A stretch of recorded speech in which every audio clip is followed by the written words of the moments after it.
Call of Duty games have a 1-year life cycle. That year is crucial and key. Call of Duty is not an amazingly innovative game, it is a 6v6 Twitch shooter. The fact that it can keep players for a little bit under a year every year is kind of impressive. But our standard for post-launch content has changed, and Call of Duty is way behind. Well, I should say Black Ops 3 and Call of Duty World War II and Modern Warfare Remastered are way behind. You see, Infinite Warfare proved that Activision can work with the development studio and get quality post-launch content out. Here's how it worked. If you had the Season Pass for Infinite Warfare, you had weapons directly deposited into your created class options. Okay, so it just was there for you if you had the Season Pass.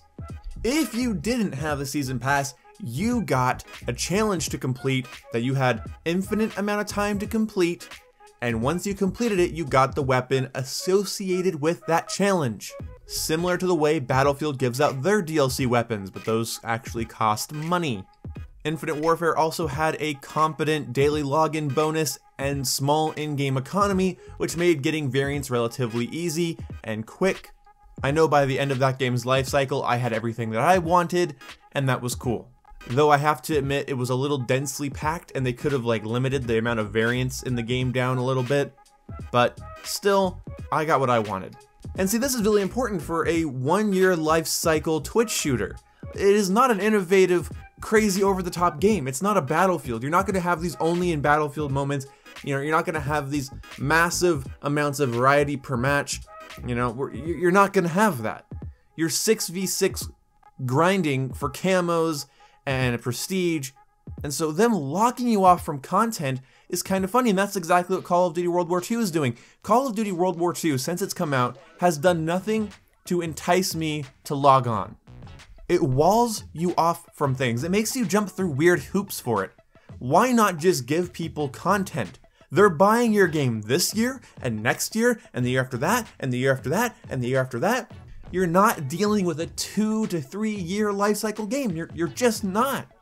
See, Black Ops 3 had this issue. It's what made me stop playing it. After I had all of the stuff I could unlock through my time directly, it was just RNG garbage. And then Modern Warfare Remastered gave you the in-game currency and crafting materials so slowly, getting one weapon was a goddamn chore. So for Modern Warfare Remastered, you had to play this old, awkwardly paced, outdated, terrible netcode game for hours. And then you could maybe start to work towards getting a gun maybe, and it was insane. And now Call of Duty World War II already has some people really pissed off about the fact there's only 9 maps plus 3 war maps, and some people hate the war game mode, so you already have some content complaints, alright? And then you take into the fact that it's a World War II game, which inherently limits the amount of things you can do within the game, and then you start walling off content. Like, oh, every week you get a challenge to complete 50 matches to get a new weapon. 50 goddamn matches! It's not even an interesting challenge, or you get lucky and get it out of a supply drop, which never happens to any of my friends or me. I'm not saying you can't grind the shit out of COD World War II and get all the weapons right now, and I'm not saying it's as bad as Black Ops 3, because Black Ops 3 didn't have a complete 50 games, get a gun every week. Black Ops 3 had to spend $100 and still not get the thing you want, haha. And at least with Modern Warfare Remastered, if you spend $100 real on the supply drops, you're guaranteed to get enough crafting parts from that, and enough things from the collections to just buy the gun itself. So you're guaranteed a couple weapons, unlike in Black Ops 3. Black Ops 3 is definitely the worst game I've ever played when it comes to RNG garbage. Your end game content for max prestigers, your post-launch content for longtime players can't be walled behind random number generators, Activision. Just because Treyarch fanboys will go blindly wherever Vondi follows them doesn't mean you get to penny and dime them to death to maybe get things. You still have to treat them like valued customers, not like fucking guinea pigs. You see, now Activision showed that with Infinite Warfare, they thought that the game was going to go under, probably. They thought it was going to go over like a fucking lead balloon, so they decided to hand people just so much in-game content all the time. Free stuff, daily login bonuses, bigger bonuses for season pass holders, more weapons, more stuff. It made the game fresh and interesting. Even when I was bored of it, I would still log on to get the new weapons because I knew they were going to be at least unique and fun to try out. So go to COD World War II and you're inherently limited by the time period. You're inherently limited by the style of Call of Duty's gameplay, which is fine. People like COD's gameplay loop. I like COD's gameplay loop. But why make your players jump through hoops for content? Why make your players in a 1-year lifecycle game have to do so much tedious grinding to get one piece of content, to get to max prestige? And where's the reward for max prestige? COD World War II, speaking to the game, its developers, and its publisher directly, you're not doing anything. You're not doing anything. Your timed events are just to steal playtime from other games, because it pressures Call of Duty fans to sit and play every day during that event. There's nothing inherently evil about that, but what, are you just gonna do more timed events? More timed events? More timed events? Add weapons, complete 50 matches to get the weapon? And that's not exactly a terrible system. Complete 50 matches to get a new gun, that's not a terrible idea. But for me right now, I'd have to complete upwards of 300 matches to get all the fucking weapons in the game, and maybe even more than that. I might be leaving one out. Not including the melee weapons, but like the revolvers, the new assault rifle, the new SMG. I think there's a new LMG that came out in Winter Siege I still didn't get. I still don't have the Grevere. Like, that's like 300, 400 matches? How about you just hand me these World War II weapons in your World War II game? Okay, you're not adding in railguns, you're not adding in lever actions or anything I really want to work towards. You're adding in stuff I've already seen in 1,000 other games. It's not exactly interesting.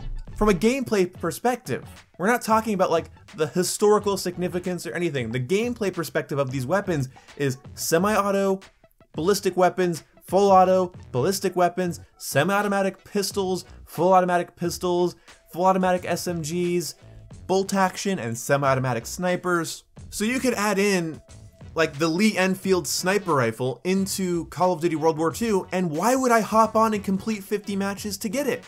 Why would I? Why would I? It's just another bolt action. And there's only a couple of archetypes you can apply to a bolt action. It's either going to be a slow, high damaging DSR type rifle or a faster, more agile ballista type rifle. That's all you can really do. So as much as I like a new gun, I like a new thing to look at, you're not giving me something worth grinding for. If it was just in the game, I would hop in and get attachments for it and try it out, and everybody would. Everybody would hop on and try it. But why would I grind that much for an experience I've had 1,000 times? Fundamentally, what is going to be challenging me with this weapon? You're not going to be adding burst weapons or charge up weapons or hybrid weapons. You can't. You limited yourself to World War II. So just give people your fucking shitty World War II guns. At least one out of each 3. That was my point to Modern Warfare Remastered. How about when Modern Warfare Remastered adds 3 new guns, everybody gets a random 1 gun. Like, so out of the 3, you know, you get 1 in your next supply drop. Why not? Why not? Why keep it from people? Oh, so that they, you know, buy a shit ton of supply drops to get it? To get the variants for it? Why not give unique challenges for them like Infinite Warfare did? Why are you making it hard for me to want to play your game? What does that do for you? Now, unfortunately, like, well, my rule is that there's a thing called normie gamers. And for every 10 people that give a shit online, there's 100 people that don't, that will just play and they don't give a shit.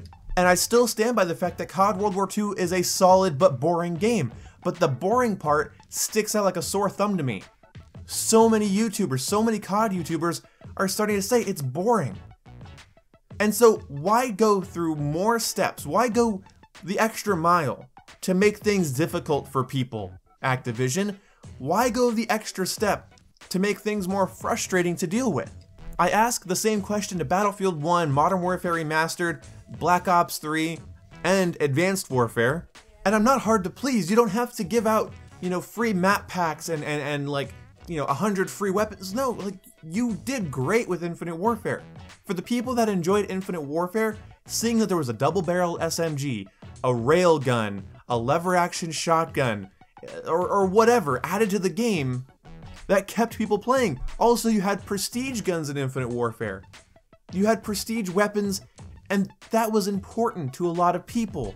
Infinite Warfare even added kind of the hero gear idea from Black Ops 3 into its game, only they did it better because you could get Black Sky or Solar or Gold or Diamond, I believe. Now I could be wrong on that, but I believe you could get Diamond, Gold, or whatever kind of armor for your rig. And so when you saw people that had like this like gold armor or diamond armor, you knew that they knew what they were doing with that rig. There were tons of things like that in Infinite Warfare. They just added things to grind for that were status symbols. They added things you could just hop on and have because they were just giving them to you. Or hop on, I almost wish I didn't have the season pass, because then I would have hopped on to complete the challenges they gave people. That's valuable playtime. They did that with this machine pistol they added into Infinite Warfare, and if you wanted it, you had to go in and get like, I think 100 kills, or was it 50 kills, with a pistol that has a sight on it. So you had to like put like a scope or like a red dot on a pistol. Oh yeah, it was like a red dot and like an accessory or something, and then you had to like go in and get kills with it. It was unique, it was challenging, and it was rewarding. Getting people to log in and play your game isn't hard. But to me and a lot of other people, there's no reason to log on and grind in COD World War II. Your camos are boring, your maps are static, your created class is limiting, and you need to reinvent yourself. You only have 1 year. Why would you waste this many months of your 1 year life cycle on just fiddle farting around with timed events? Add something to the game that adds real, tangible value. I'm not too hard to please. Give me a reason to sit and grind, and I'll sit and grind. Don't, and I won't. That's how simple it is. Let me know what you guys think about COD World War II in the comment section below. Am I being dramatic? I'm sure I'm gonna get some, well, don't play COD, all of COD sucks. I don't know why people click on my COD videos to tell me COD sucks. I'm clearly a lost cause that enjoys Twitch shooters, so just fuck off. Anyway, I'll see you when I see you guys. Again, let me know what you think in the comment section below, and I will talk to you guys later. Goodbye.